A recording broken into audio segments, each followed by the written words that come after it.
ఆచి chicken masala. BRS పాతికేళ్ల ప్రస్థానం పూర్తి చేసుకుని 26 వసంతంలోకి అడుగుపెట్టింది. ఈ నేపథ్యంలో ప్లీనరీకి అయింది. 25 ఏళ్ల పయనంలో 14 ఏళ్ల నాటి ప్రత్యేక రాష్ట్ర పోరాటం తర్వాత అధికారంలోకి వచ్చింది. 10 ఏళ్ల పాటు పాలన కొనసాగింది. తర్వాత 2 ఏళ్లుగా ప్రతిపక్ష పాత్ర పోషిస్తోంది. ఇప్పుడు మళ్లీ అధికారంలోకి రావాలని గట్టిగా కోరుకుంటుంది. అందుకోసం నేతలు, కార్యకర్తలు తీసుకోవాల్సిన చర్యలపై అధినేత కేసీఆర్ ఇవాళ దిశానిర్దేశం చేస్తున్నారు. ఆ ప్రసంగం ఎలా ఉండబోతుందన్న దానిపై ఉత్కంఠ నెలకొంది. ఇక కేసీఆర్ ప్రజల్లోకి వస్తారన్న ప్రచారం ఆసక్తి రేపుతుంది.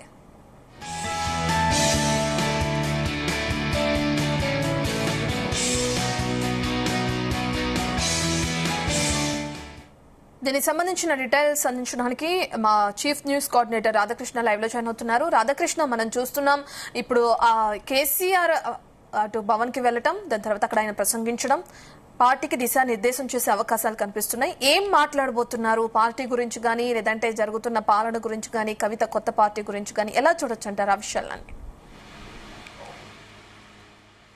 గుడ్ మార్నింగ్ రత్న.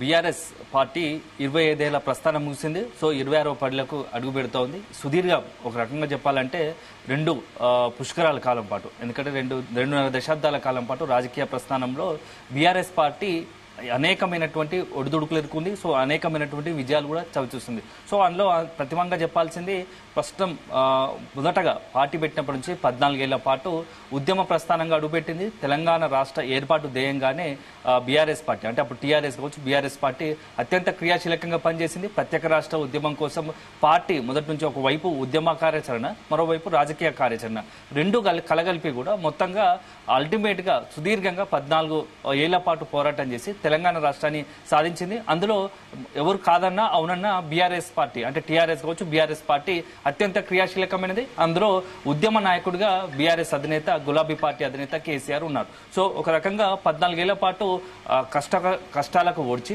అనేకమైన కేసులు కావచ్చు, ఉద్యమ పంతా నడుపుతూ ఒక అహింసా మార్గంలో తెలంగాణ రాష్ట్రాన్ని సాధించడంలో అల్టిమేట్ గా బీఆర్ఎస్ పార్టీ సక్సెస్ అయింది. సో అది అందరూ స్వాగతించాల్సిన విషయమే, అందరూ కూడా ఆహ్వానించాల్సిందే. సో ఒక పార్టీ ముగిసింది. సో రాష్ట్రంగా ప్రత్యేక రాష్ట్రం ఏర్పడ్డది. సో ప్రత్యేక రాష్ట్రం ఏర్పడ్డాక కూడా ఉద్యమ పార్టీయే అదేవిధంగా అభివృద్ధి పత్రాలు నడిపించడానికి, రాష్ట్ర ఏదైతే అభివృద్ధి రంగంలో ప్రగతి పత్రాలు నడిపించడానికి కూడా పాలనా బాధ్యతలు కూడా తీసుకొచ్చింది. సో దశాబ్ద కాలం పాటు బీఆర్ఎస్ అధినేత కేసీఆర్ తెలంగాణ రాష్ట్ర తొలి ముఖ్యమంత్రిగా కూడా దశాబ్ద కాలం పాటు 2 పర్యాయాలు అధికారానికి వచ్చారు. సో మొత్తంగా దేశవ్యాప్తంగా కూడా తెలంగాణ రాష్ట్రంలో జరిగినటువంటి అనేకమైనటువంటి సంక్షేమ కార్యక్రమాలు, అభివృద్ధి కార్యక్రమాలు అన్ని కూడా దేశం మొత్తం తెలంగాణ రాష్ట్రం వైపు చూసేలాగా బీఆర్ఎస్ పాలన కొనసాగిందని చెప్పవచ్చు. సో కొంత అనేకమైన కొన్ని పాలనాపరంగా కొన్ని విమర్శలు, ఆరోపణలు ఉన్నప్పటికీ అల్టిమేట్ గా దశాబ్ద కాలంలో తన పాలన పట్ల మెజార్టీ ప్రజలకు సంబంధించి కొంత సానుకూల దృక్పథంతో ఉన్నారనేది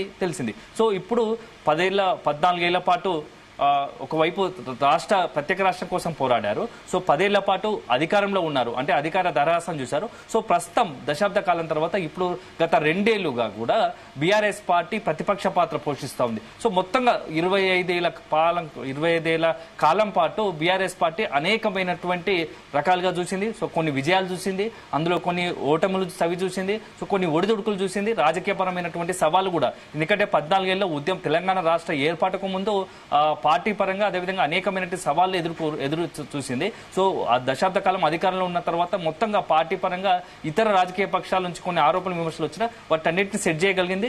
ఇప్పుడు ప్రతిపక్షంలో కూడా కొంత ఒడిదుడుకులు, కొన్ని సవాళ్లు ఎదుర్కొంటుంది. ఎందుకంటే ఇటీవల కాలంలో, గత 2 సంవత్సరాల కాలంలో ప్రతిపక్ష పాత్ర పోషిస్తూ కొన్ని రకమైన ఏంటంటే ముఖ్యమైనటువంటి ఉప ఎన్నికల్లో ఓటమి చవి చూడడం, అదే సందర్భంలో కొన్ని కీలకమైనటువంటి కాళేశ్వరం కావచ్చు, ఫోన్ ట్యాపింగ్ కావచ్చు, ఇతరత్ర కొన్ని ఫార్ములా ఈ కేసు రేసింగ్ వంటి వ్యవహారాల పట్ల కేసుల వ్యవహారం కూడా నడుస్తోంది. సో ప్రతిపక్షంగా ఇప్పుడు ఏం చేయబోతా ఉంది అనేది కూడా కొంత ఆసక్తికరంగా మారింది. సో ఇప్పుడు ఎంటైర్ ఒక అంశం అయితే ఇన్ని రోజులు జరిగిన తర్వాత ఇప్పుడు ఈ రోజు మధ్యాహ్నం బీఆర్ఎస్ అధినేత కేసీఆర్ ఆధ్వర్యంలో విస్తృత స్థాయి సమావేశం జరగబోతోంది. ఎందుకంటే చాలా రోజుల తర్వాత, గతంలో చూసాం మనము 25 ఏళ్ల ప్రస్థానం అప్పుడు అట్టహాసంగా వైభవంగా, అంగరంగ వైభవంగా చేశారు. కానీ ఈసారి మాత్రం కొంత పార్టీలో ఒక చర్చ జరుగుతూ ఉంది. ఎందుకు బీఆర్ఎస్ పార్టీ ఇంత పెద్ద ఎత్తున పార్టీ ఆవిర్భావ దినోత్సవాన్ని నామమాత్రంగా నిర్వహిస్తుందనేది ఒక సంకేతాలు, ఒక ప్రచారం అయితే జరుగుతుంది. కేవలం సభలు సమావేశాలు కాకుండా, ప్లీనరీ కూడా కాకుండా తెలంగాణ భవన్లో బీఆర్ఎస్ అధినేత కేసీఆర్ ఆధ్వర్యంలో పార్టీ విస్తృత స్థాయి సమావేశం. అందులో రాష్ట్ర కార్యవర్గంతో పాటు ఎమ్మెల్యేలు, ఎమ్మెల్సీలు, ఎంపీలు, ఇతరత్ర కొన్ని కీలకమైన నాయకులకు మాత్రమే ఇవాళ ఆహ్వానం ఉంది. సో ఆ మీటింగ్ జరగబోతున్న నేపథ్యంలో దీనికే పరిమితమైంది అని చెప్పేసి కూడా మొత్తం రాష్ట్ర వ్యాప్తంగా, తెలంగాణ వ్యాప్తంగా కూడా గులాబీ శ్రేణిలో చర్చ జరుగుతుంది.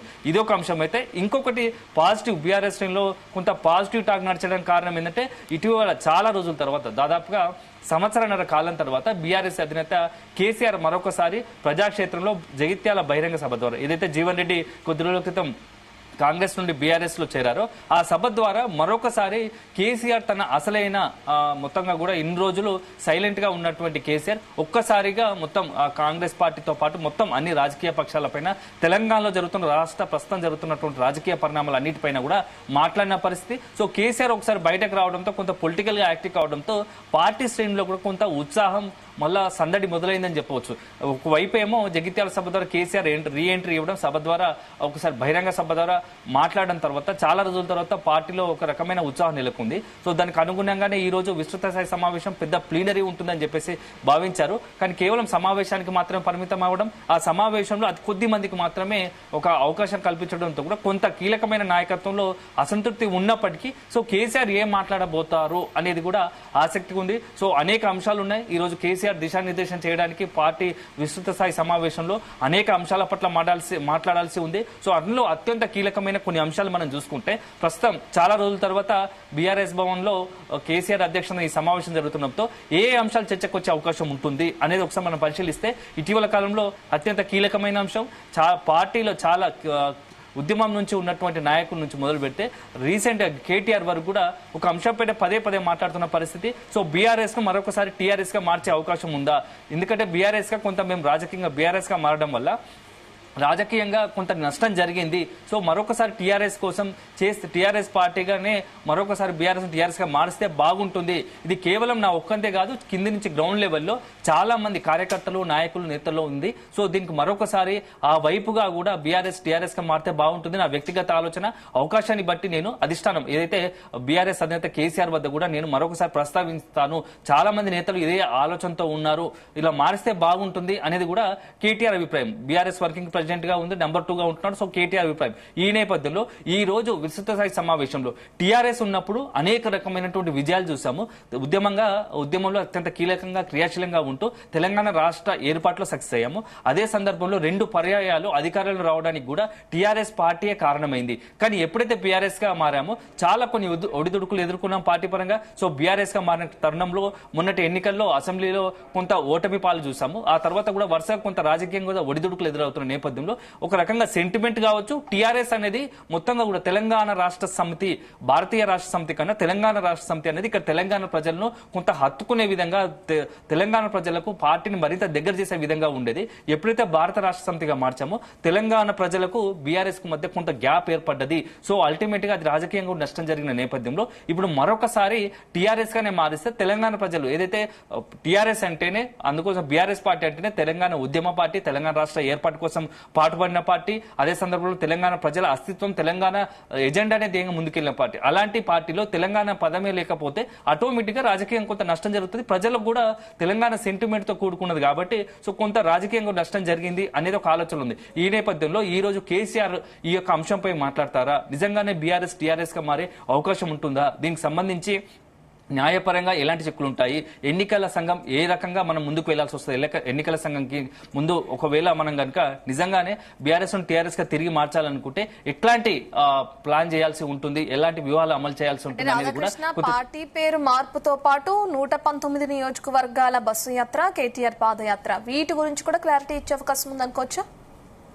ఖచ్చితంగా అనేక అంశాలపై చర్చ జరిగే అవకాశం కనబడుతుంది. ఎందుకంటే ఒకవైపు పార్టీ మార్పు అంశం పక్కన పెడితే నెక్స్ట్ ఇప్పుడు 2 సంవత్సరాలు ముగిసింది. సో కాంగ్రెస్ అధికార పార్టీకి 2 సంవత్సరాల గతంలో కేసీఆర్ చెప్పినట్టుగా 2 సంవత్సరాలు అవకాశం ఇద్దాం. ఆ 2 సంవత్సరాల కాలంలో కాంగ్రెస్ ఎలాంటి పాలన చేస్తుంది, ప్రజలకు సంబంధించి ప్రజల దృష్టిలో కాంగ్రెస్ పాలనపై ఏ అంశాలు, ఏ రకంగా చర్చ జరుగుతుంది, దానికి అనుగుణంగానే బీఆర్ఎస్ సంబంధించి రాజకీయంగా తన పాత్ర ఉండబోతోంది, ప్రతిపక్ష పాత్ర ఉండబోతుందని చెప్పేసి కూడా కేసీఆర్ ఇటీవల కాలంలో చెప్పిన సంగతి తెలిసిందే. ఈ నేపథ్యంలో నెక్స్ట్ ఇప్పుడు ఇప్పుడు బీఆర్ఎస్ పార్టీగా ఏం చేయాలి, గులాబీ పార్టీగా ప్రజల్లో ఏ అంశాలపై మనం పోరాడాల్సి ఉంది. సో అదేవిధంగా కేటీఆర్ పాదయాత్ర చేస్తూ ఉంటున్నారు. పాదయాత్ర ఎప్పుడు చేయాల్సి ఉంటుంది, ఎక్కడి నుంచి మొదలు పెట్టాలి, ఎలా చేయాలి తెలంగాణ రాష్ట్ర వ్యాప్తంగా అని చెప్పేసి కేటీఆర్ పాదయాత్రపై చర్చ జరుగుతోంది. నెక్స్ట్ ప్రతిపక్షంగా ఏ అంశాలను ఎజెండాగా ఎత్తుకోవాల్సి ఉంటుంది.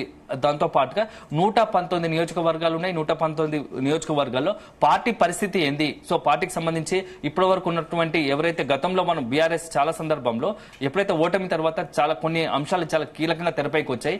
30 నుంచి 40 స్థానాలు అసెంబ్లీ నియోజకవర్గాల్లో ఆ యొక్క ఎవరైతే గతంలో పోటీ చేసినటువంటి అభ్యర్థులుగా పోటీ చేశారో వాళ్ళని మారిస్తే కొంత ఫలితాలు వేరే రకంగా ఉండేవి అని ఉంది. సో ఈ నేపథ్యంలో ఇప్పటి నుంచే ఆ నియోజకవర్గాలపైన ప్రత్యేకంగా దృష్టి పెట్టి వేరే ఇతర నాయకులను రంగంలోకి తీస్తే బాగుంటుందా, కొత్త తరం యువతర నాయకులను ప్రోత్సహిస్తే బాగుంటుందా అని కూడా చర్చ జరిగే అవకాశం ఉంది. ఇక అన్నిటికీ మించి ఇప్పటి వరకు కూడా పార్టీ అడగ కమిటీలతోనే నడుస్తూ వస్తుంది. సో పార్టీకి మొత్తంగా కూడా రాష్ట్ర వ్యాప్తంగా కూడా జిల్లా కమిటీలు లేవు. ఈ కమిటీలు లేవని పదే పదే కింద కార్యకర్తల నుంచి కూడా ఒక రకమైన ఒత్తిడి వస్తుంది నాయకుల నుంచి. సో ఇప్పటి వరకు గులాబీ పార్టీకి అంటే బీఆర్ఎస్ కు మొదటి నుంచి కూడా ఉంది. కేవలం బీఆర్ఎస్ అంటేనే కేసీఆర్ అంటేనే బీఆర్ఎస్ లాగా మారింది. పార్టీకి ఏదైతే బీఆర్ఎస్ పార్టీకి ప్లస్ అయినా కేసీఆర్, మైనస్ అయినా కేసీఆర్. ఎందుకంటే ప్లస్ ఏంటంటే కేసీఆర్ మాట్లాడితేనే కేసీఆర్ యాక్టివ్ ఉంటుంది, బీఆర్ఎస్ కొంత యాక్టివ్ గా ఉంటుంది, బీఆర్ఎస్ లో ఉత్సాహం నెలకొంటుంది. ఎప్పుడైతే కేసీఆర్ కొంత రాజకీయంగా దూరంగా అంటే ఫామ్ హౌస్ కి పరమవుతున్నారో అప్పుడు పార్టీలో కొంత స్తబ్దత ఉంటుంది అనేది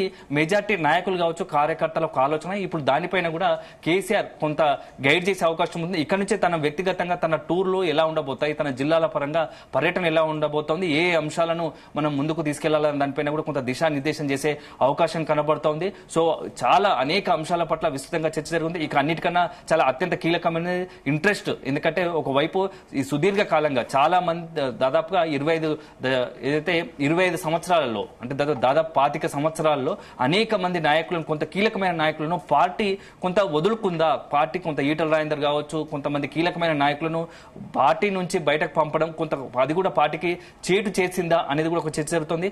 ఆ తర్వాత రీసెంట్ గా కవిత పార్టీ నుంచి బీఆర్ఎస్ పార్టీ నుంచి బయటకు వెళ్లడం, సస్పెండ్ తర్వాత ఆ తర్వాత కొత్త పార్టీ పెట్టి టీఆర్ఎస్ పార్టీగా కూడా తెరపైకి రావడంతో ఇప్పుడు టీఆర్ఎస్ పార్టీ అని తెలంగాణ రాష్ట్ర సేనతో ప్రజల ముందుకు వస్తున్న నేపథ్యంలో కవిత వ్యవహారంలో కవిత విషయంలో ఎలా ఉండాలి, ఎందుకంటే బీఆర్ఎస్ అధినేత కూతురు కాబట్టి ఆమె విషయంలో ఆమె పార్టీ విషయంలో ఎలా ఉండాలి దానిపైన కూడా ఈ రోజు కేసీఆర్ అందరు నాయకులకు దిశానిర్దేశం చేసే అవకాశం కనబడుతూ ఉంది. ఇక నెక్స్ట్ కాంగ్రెస్ సంబంధించి ఇప్పుడు అల్టిమేట్ గా ఇప్పుడు సమ్మర్ ఎండాకాలం రాబోతోంది. కొన్ని కీలకమైన అంశాలు రైతులకు కావచ్చు, సాగునీరు తాగునీరు ఇట్లాంటి సమస్యలు వచ్చే అవకాశం ఉంటుంది. కాబట్టి దానికి అనుగుణంగానే ఇప్పుడు మనం పర్యటన ప్లాన్ చేసుకోవాలి. సో ముఖ్యంగా కాళేశ్వరం ఎజెండాగా ఉత్తర తెలంగాణ ఎజెండాగానే ఎక్కువ ఫోకస్. అదేవిధంగా మహబూబ్ దక్షిణ తెలంగాణ సంబంధించి ఒకవైపు కాళేశ్వరం ప్రాజెక్టు, పాలమూరు రంగారెడ్డి ఈ 2 ప్రాజెక్టుల అంశాలను మనం టార్గెట్ గా చేసుకుని ఉత్తర దక్షిణ తెలంగాణను బ్యాలెన్స్ చేస్తూ కొంత పర్యటన సభలు ఈక్వల్ గా ఉండాలి. ఎందుకంటే 2 వైపుల ప్రజలను మనము మమేకం చేసి అల్టిమేట్ గా రాజకీయంగా లాభం జరగాలి. వచ్చే ఎన్నికలు సాధారణ ఎన్నికలుగా అత్యంత కీలకమైనవి.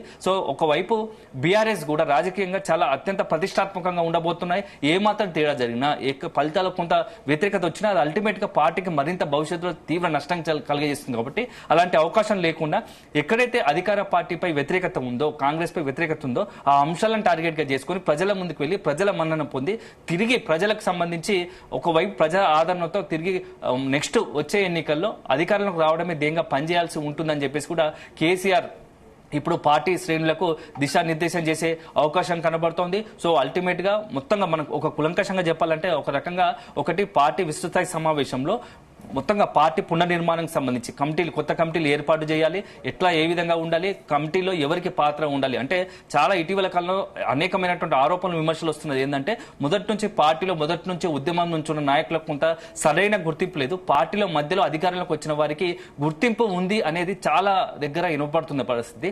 ఈ నేపథ్యంలో ఇప్పుడు కొత్త పాత కలయిక ఎప్పుడైతే బీఆర్ఎస్ అధికారంలోకి వచ్చిన తర్వాత ఓ పార్టీలోకి చేరిన వారికి గుర్తింపు ఎలా ఉందో ఉద్యమంలో మొదటి పార్టీ 2001 నుంచి పార్టీలో ఉన్నవారికి కూడా సరైన గుర్తింపు ఇవ్వాలి. అన్ని కమిటీలో బ్యాలెన్స్ చేయాలి, కొత్త పాత బ్యాలెన్స్ చేయాల్సిన అవసరం ఉంది. ఎందుకంటే పదే చాలా బీటీ బ్యాచ్, యూటీ బ్యాచ్, ఉద్యమ బ్యాచ్, బంగారు తెలంగాణ బ్యాచ్ అని పదే వినిపిస్తున్న నేపథ్యంలో ఈసారి అట్లాంటి పరిస్థితులకు తావివ్వకుండా బ్యాలెన్స్ గా వెళ్ళాలి. పార్టీ పునర్నిర్మాణంలో కమిటీలకు అందరికీ అవకాశం ఇవ్వాలని చెప్పేసి భావిస్తున్నట్టుగా తెలుస్తోంది. ఇక సెకండ్ అత్యంత కీలకమైనది నెక్స్ట్ ఇప్పుడు మనం తీసుకోవాల్సిన అజెండా ఏంది? ఎందుకంటే హైదరాబాద్ లాంటి దాంట్లో జిహెచ్ఎంసీ ఎన్నికలు రాబోతున్న నేపథ్యంలో హైదరాబాద్ లో రాష్ట్ర ప్రభుత్వం ఆధ్వర్యంలో ఎట్లాంటి పనులు జరుగుతున్నాయి, రాష్ట్ర ప్రజలు హైదరాబాద్ జిహెచ్ఎంసీకి సంబంధించినటువంటి ముఖ్యంగా ఎలాంటి సమస్యలు ఉన్నాయి, ఆ సమస్యలు ఎందుకంటే హైడ్రా కావచ్చు ఇతరత్ర కొన్ని సమస్యల పట్ల మనం ఎలా ముందుకెళ్ళాలి రాజకీయంగా, జిహెచ్ఎంసీలో మంచి ఓటు బ్యాంక్ సంపాదించాలి, అటు సీట్లు సాధించాలంటే ఎట్లా రాజకీయంగా మనం ముందుకు వెళ్ళాలనే అంశం పైన కూడా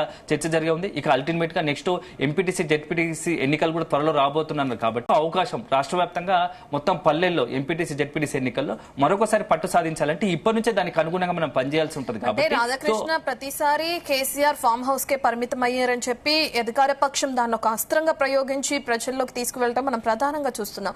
మరి జీహెచ్ఎంసీ ఎన్నికలకప్పుడు సీట్లు సాధించాలన్నా ఎంపీటీసీ జెడ్పీటీసీ ఎన్నికలు మీరు చెప్పినట్లుగానే వీటిలో ముందుకు వెళ్లాలంటే ఆ ట్యాగ్ లైన్ ని తీసేయడానికి కేసీఆర్ ఏ విధంగా ముందుకు వెళ్లాలని ఇప్పుడు జరిగే మీటింగ్ లో దిశానిర్దేశం కానీ లేదంటే ఇటువంటి ప్రణాళికలు కానీ తెలియచేసే అవకాశం ఉంటుంది అనుకోవచ్చు. అంటే భవిష్యత్తులో కేసీఆర్ నెక్స్ట్ ఇప్పుడు ఈ యొక్క పార్టీ ఆవిర్భావ దినోత్సవం తర్వాత ఈరోజు చాలా కీలకమైన అంశాల పట్ల దిశానిర్దేశం చేస్తూనే తర్వాత తన వ్యక్తిగతంగా తను కేసీఆర్ పర్యటనకు సంబంధించి జిల్లా సమావేశాలు కావచ్చు, జిల్లా పర్యటనలు సభలకు సంబంధించి ఒక ప్రకటన చేసే అవకాశం కనబడుతోంది త్వరలోనే. అంటే మేలో మరొకసారి మొత్తం తెలంగాణ రాష్ట్ర వ్యాప్తంగా ఏదైతే సెంటిమెంట్ గా అనుకున్నటువంటి ఉమ్మడి కరీంనగర్ జిల్లా లేదా ఉమ్మడి వరంగల్ జిల్లాలో ఒక పెద్ద ఎత్తున బహిరంగ సభ, ఎందుకంటే దాదాపు 25 వసంతాలు పూర్తి చేసుకున్న నేపథ్యంలో నెక్స్ట్ పార్టీ జెండా మరొకసారి మొత్తంగా కూడా పార్టీ ప్రజలకు వెళ్లే విధంగా దిశానిర్దేశం చేసే విధంగా ఒక భారీ బహిరంగ సభ ఏర్పాటు చేయాలనుకుంటున్నారు. ఆ సభకు ముందే బీఆర్ఎస్ పార్టీ టీఆర్ఎస్ గా మారబోతుందా అనే దానికి క్లారిటీ తీసుకుని మరొకసారి అవకాశాన్ని బట్టి బీఆర్ఎస్ కనుక టీఆర్ఎస్ గా మారాలంటే ఏం చేయాలో టీఆర్ఎస్ పార్టీపై స్పష్టత వస్తే మారే అవకాశం ఉందంటే ఖచ్చితంగా ఒక భారీ బహిరంగ సభ. గతంలో మనం చూస్తాం ఉద్యమ కాలంలో సింహగర్జన లాంటి పెద్ద పెద్ద వరంగల్లో లక్షలాది మందితో సభ ఏర్పాటు చేశారు. అలాంటి సభను ఏర్పాటు చేయాలనే ఒక ఆలోచనలో బీఆర్ఎస్ నేత కేసీఆర్ ఉన్నారు. అన్ని అనుకున్నట్టు కుదిరితే మే చివరి వారంలో ఈ యొక్క భారీ బహిరంగ సభ అయితే కరీంనగర్ జిల్లానా లేకుంటే ఉమ్మడి వరంగల్ జిల్లా, ఎందుకంటే కేసీఆర్ అత్యంత సెంటిమెంట్ గా భావించేటువంటి వరంగల్ జిల్లా వేదికని ఒక భారీ బహిరంగ సభ మే చివరి వారంలో ఏర్పాటు చేయాలని ఒక ఆలోచనలో ఉన్నట్టు తెలుస్తోంది. ఆ సభ ద్వారానే ఇప్పుడు మరొకసారి మొత్తం అన్ని జిల్లాల నుంచి తెలంగాణకు సంబంధించినటువంటి అన్ని జిల్లాల నుంచి బీఆర్ఎస్ శ్రేణులను అక్కడికి రప్పించి మొత్తం ప్రజలకు ఒక రకంగా మరొకసారి ఉద్యమంలో బీఆర్ఎస్ పార్టీ ఎలాంటి క్రియాశీలక పాత్ర పోషించో నెక్స్ట్ తదుపరి కూడా పార్టీకి సంబంధించి మొత్తం శ్రేణులను యాక్టివేట్ చేయాలనుకుంటుంది. ఈ లోపే ఆ బహిరంగ సభకు ఏర్పాటుకు ముందే పార్టీని ఒక లైన్ లో పెట్టాలని ఒక ఆలోచనలో బీఆర్ఎస్ నేత కేసీఆర్ ఉన్నారు. సో పార్టీకి సంబంధించిన విస్తృత స్థాయి సమావేశంలో బహిరంగ సభతో పాటు ఆ లోపే పార్టీకి సంబంధించి పునర్నిర్మాణ కమిటీలు, ఎందుకంటే ఇప్పటికే పార్టీకి సంబంధించి కేసీఆర్ ఫామ్ హౌస్ పరిమితమైనప్పటికీ ఒకవైపు హరీష్ రావు కావచ్చు, మరోవైపు కేటీఆర్ కావచ్చు, ఇద్దరు పార్టీని నడుపుతున్నప్పటికీ ఇంకా పార్టీలో కొంత నూతన ఉత్సాహాన్ని నెలకొనాలి. అల్టిమేట్ గా బీఆర్ఎస్ పార్టీకి అంత బలము బలహీనత రెండు కూడా కేసీఆర్ కాబట్టి కేసీఆర్ యాక్టివ్ ఉన్నంతసేపు బీఆర్ఎస్ పార్టీ శ్రేణుల్లో ఒక రకమైనటువంటి ఉత్సాహం నెలకొంటుంది. ఎప్పుడైతే కేసీఆర్ ఫామ్ హౌస్ పరిమితం అవుతుందో ఆ శ్రేణుల్లో కూడా ఒక స్తబ్దత ఉంది. కేసీఆర్ ఎందుకు బయటకు రావడం లేదు? ఎందుకంటే కేసీఆర్ పై అనేకమైనటువంటి ఆరోపణలు, ఒక రకంగా చెప్పాలంటే అతని ఆరోగ్యం పైన అనేకమైనటువంటి ప్రచారాలు సాగుతున్న నేపథ్యంలో సందర్భం వచ్చినప్పుడు కార్యకర్తలు కూడా ఒక ఆందోళన టెన్షన్ ఉంది. నిజంగానే కేసీఆర్ ఆరోగ్యంపై ఎందుకు ఇన్ని వదంతులు ప్రచారాలు వస్తున్నాయి? వాటన్నిటి కూడా రీసెంట్ గా జగిత్యాల సభ ద్వారా చెక్ పెట్టాడు కాబట్టి ఇక కేసీఆర్ పొలిటికల్ గా తిరిగి యాక్టివ్ కాబోతున్నాడు అనేది మాత్రం 100% ఒక మెసేజ్ అయితే పాస్ చేయగలిగాడు. సో ఇప్పుడు అదే కంటిన్యూ చేయాలని కూడా బీఆర్ఎస్ శ్రేణులు కోరుకుంటున్న నేపథ్యంలో దానికి అనుగుణంగానే అధినేత కేసీఆర్ ఆలోచన ఉండబోతుంది అనేది కూడా తెలుస్తుంది. సో అల్టిమేట్ గా మే చివరి వారంలో ఒక భారీ బహిరంగ సభను ఏర్పాటు చేసి మొత్తంగా పార్టీకి సంబంధించి తన ఆలోచనలు ఏ విధంగా ఉండబోతున్నాయి, భవిష్యత్తులో పార్టీకి సంబంధించి ఏ అంశాల ఎజెండాగా ఎత్తుకొని ప్రజలకు వెళ్లాల్సి ఉంటుంది, పార్టీని మరింత బలోపేతం చేయాలంటే ఏమేం చేయాలి అన్ని కూడా ఆ బహిరంగ సభ ద్వారా ప్రజలకు వివరించే అవకాశం కనబడుతుంది. సో అల్టిమేట్ గా మనం వేచి చూడాలి. ఈ రోజు మరి కాసేపట్లో అక్కడ బీఆర్ఎస్ భవన్ లో ఈ యొక్క సమావేశం జరుగుతున్న నేపథ్యంలో ఆ పార్టీకి సంబంధించిన అత్యంత కీలకమైన నాయకులు హాజరు కాబోతున్నారు. సో ఈ నేపథ్యంలో అక్కడ ఏం మాట్లాడబోతున్నారు, ఏ అంశాలపై చర్చిస్తున్నారో మనం వేచి చూడాలి. సో ఓ రకంగా చెప్పాలంటే సుదీర్ఘ కాలం తర్వాత ఇప్పుడు ప్రస్తుతం కొంత సవాళ్లతో కూడిన రాజకీయము బీఆర్ఎస్ ఎదుర్కొంటున్న నేపథ్యంలో వాటన్నిటికి కూడా ఎలా ఎదుర్కోవాలి, ఎందుకంటే ఇప్పటివరకు చూస్తాం కాళేశ్వరం కేసు ఒకటి, ఫోన్ ట్యాపింగ్ కేసు ఒకటి, అదేవిధంగా ఫార్ములా కేసు ఈ వ్యవహారం. ఈ కేసులు ఉన్న నేపథ్యంలో ఈ కేసుల నుంచి రాష్ట్ర ప్రభుత్వం ఒత్తిడి కనుక వస్తే అప్పుడు మనం ఎట్లా చేయాలి? ఎందుకంటే కేటీఆర్ పాదయాత్ర అంటున్నారు, అదే సందర్భంలో పార్టీకి సంబంధించి నెక్స్ట్ జిల్లాల పరంగా కూడా కొంత ఆ జిల్లా కమిటీలు కొంత ఆ యొక్క జిల్లాలో నెలకొన్నటువంటి సమస్యలపై గలం ఎత్తేలా సభలు, సమావేశాలు, ఆందోళనలు, నిరసనలు అన్ని కలగలిపి మరొకసారి మొత్తం తెలంగాణ ఫ్లేవర్ ను పార్టీలో ఒకవైపు నెలకొల్పాలన్నది, అంటే పార్టీలో మరొకసారి మొత్తంగా ఉద్యమ ఫార్ములాలను అది చేయాలని, ఒక ప్లేరప్ చేయాలని ఒక ఆలోచనలో అధినేత ఉన్నట్టున్నాడు. సో గతంలో తెలంగాణ ఉద్యమంలో ఎట్లా యాక్టివ్ గా పనిచేస్తాడో ఇప్పుడు అదే రోల్ మరొకసారి ఆ గులాబీ పార్టీ ఫాలో కావాలని భావిస్తున్నట్టుగా తెలుస్తోంది. సో అల్టిమేట్ గా మనం వేచి చూడాలి. ఈ రోజు సమావేశం తర్వాత బీఆర్ఎస్ సంబంధించి భవిష్యత్తు కార్యాచరణ ఎలా ఉండబోతుందో మనం వేచి చూడాల్సి ఉంటుంది. Right, thank you Radhakrishna.